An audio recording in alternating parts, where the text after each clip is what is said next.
Hello and welcome back to Black Gun. Today I got a pretty cool rifle. I mean, as cool as they can be. I mean, we all know how the Mini 14, either you love them or you hate them, but this one I really wanted.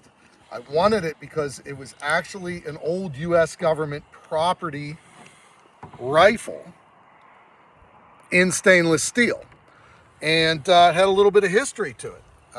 These rifles were purchased in limited numbers, mind you, by the federal government to be used in prisons and, other type of institutions where I guess they felt that the M16 or AR series rifle wasn't appropriate. I got a hold of this. It's in mint condition or very good condition. There is a little bit of wear on the sights, but outside of that, she's pretty much like new. And what makes this rifle so special? The Mini 14 people will tell you all day long. It's basically a M1A or an M14 that was put in the washer and built for the 223 round or the 5.56 round. Everything is pretty much true to form to the M14. The way that the bolt operates, the way that you actuate the weapon, the receiver design, the way the magazines go in. You have a little paddle here.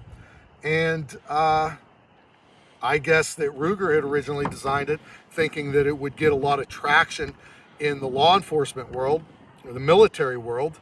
It didn't. There weren't too many militaries that went with the rifle. I believe that there was one small island country in the Caribbean that opted to use this weapon. It went into limited use, like I said, in prisons and, probably some of the federal law enforcement agencies. There were a lot of state and municipal agencies that picked this up as well. But like I said, I mean, it just didn't have that type of traction that the AR-15 platform did. As far as reliability and durability, it's there. Accuracy, it's going to fit within a, 3 or 4 inch MOA. It does have the, they called it the pencil barrel configuration. So the accuracy was a little questionable there. But as far as a combat rifle, I mean, it served its purpose as far as the accuracy and definitely the reliability. But I was kind of excited to get this, like I said. Maybe we'll put it through some maneuvers and talk about how it compares to, like the AR platform. Now, naturally, as you see, we don't have an aim point, so we're going to be using the peep sights. So basically, we're back to analog and we're out of digital. So I'm sure that the speed of shooting is going to be delayed a little bit because, well, my eyes, and I'm sure the majority of everybody else in my line of work, eyes are pretty much regulated now for that aim point or holographic sight for the pistol people. So let's load this up and see what she can do.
We put it through some drills.